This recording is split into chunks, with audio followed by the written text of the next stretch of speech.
സംഭവബഹുലമായ തെരഞ്ഞെടുപ്പ് പ്രചരണം നടക്കുന്ന പാലക്കാടേക്കാണ് ബി.ജെ.പി. മുൻ സംസ്ഥാന വക്താവ് സന്ദീപ് വാര്യർ കോൺഗ്രസിൽ ചേർന്നു.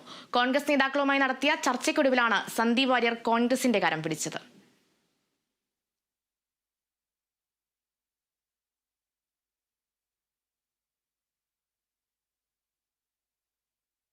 അപ്രതീക്ഷിതമായിരുന്നു സന്ദീപ് വാര്യരുടെ കോൺഗ്രസ് പ്രവേശനം. ഇന്ന് രാവിലെയോടെയാണ് സന്ദീപ് കോൺഗ്രസിലേക്കെന്ന വാർത്ത പുറത്തു വന്നത്. എ.ഐ.സി.സിയുടെ സംഘടനാ ചുമതലയുള്ള ജനറൽ സെക്രട്ടറി കെ.സി. വേണുഗോപാൽ, പ്രതിപക്ഷ നേതാവ് വി.ഡി. സതീശൻ, കെ.പി.സി.സി അധ്യക്ഷൻ K. Sudhakaran, എം.പിമാരായ Shafi Parambil, V. K. Sreekandan എന്നിവരാണ് സന്ദീപ് വാര്യരുമായി ചർച്ച നടത്തിയത്. പാർട്ടി ഭാരവാഹിത്വവും 2026 നിയമസഭാ തെരഞ്ഞെടുപ്പിൽ സീറ്റുമാണ് കോൺഗ്രസ് നേതൃത്വം സന്ദീപ് വാര്യർക്ക് ഉറപ്പു നൽകിയത്. ചർച്ച പൂർത്തിയാക്കി എ.ഐ.സി.സി നേതൃത്വത്തിന്റെ സമ്മതത്തോടെ സന്ദീപ് ഔദ്യോഗികമായി കോൺഗ്രസ് അംഗത്വം സ്വീകരിച്ചു. സ്നേഹത്തിന്റെ കടയിൽ മെമ്പർഷിപ്പ് എടുക്കുന്നെന്നായിരുന്നു സന്ദീപിന്റെ പ്രതികരണം. സ്നേഹത്തിന്റെ കടയിൽ ഒരു മെമ്പർഷിപ്പ് എടുക്കാനാണ് ഞാൻ തീരുമാനിച്ചത്. അങ്ങേയറ്റത്തെ വെറുപ്പും വിദ്വേഷവും മാത്രം ഉത്പാദിപ്പിക്കുന്ന ഒരു ഫാക്ടറിയിൽ ഇത്രകാലം ജോലിയെടുത്തു എന്ന ജാള്യതയാണ് ഇപ്പോൾ എന്നെ പെറുന്നത്. കെ. സുധാകരനും വി. ഡി. സതീശനും ചേർന്ന് ത്രിവർണ്ണ ഷാൾ അണിയിച്ച് സന്ദീപിനെ പാർട്ടിയിലേക്ക് സ്വീകരിച്ചു.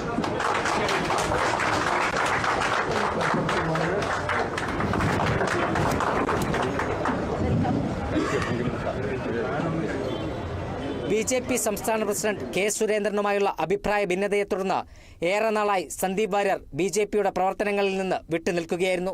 നിയമസഭാ ഉപതെരഞ്ഞെടുപ്പിൽ പാലക്കാട് മണ്ഡലത്തിൽ സന്ദീപിന്റെ പേര് പരിഗണനയിൽ വന്നെങ്കിലും സംസ്ഥാന നേതൃത്വം ഇടപെട്ട് വെട്ടി. പാലക്കാട് ഉപതെരഞ്ഞെടുപ്പ് കൺവെൻഷനിൽ പോലും വേദിയിൽ ഇരിപ്പിടം നൽകാത്തതിനെ തുടർന്ന് പാർട്ടിയുമായി സന്ദീപ് അകന്നു. CPI-എം CPI നേതൃത്വം സന്ദീപുമായി ചർച്ച നടത്തിയെങ്കിലും എങ്ങും എത്താതെ പിരിഞ്ഞു. തുടർന്നാണ് കോൺഗ്രസ് നേതൃത്വം സന്ദീപ് വാര്യരുമായി ബന്ധപ്പെടുന്നത്. ഉപതെരഞ്ഞെടുപ്പിന് ദിവസങ്ങൾ മാത്രം ശേഷിക്കെ സംസ്ഥാന ബി.ജെ.പിയിലെ ഗ്ലാമർ നേതാക്കളിൽ ഒരാളായ സന്ദീപ് വാര്യരെ സ്വന്തം പാളയത്തിൽ എത്തിക്കാൻ കഴിഞ്ഞതിന്റെ ആത്മവിശ്വാസത്തിലാണ് കോൺഗ്രസ്. സന്ദീപ് പാർട്ടി വിട്ടത് തങ്ങളെ യാതൊരു നിലയിലും ബാധിക്കില്ല എന്നാണ് ബി.ജെ.പി നേതാക്കൾ പറയുന്നത്. Kerala vision news, Palakkad.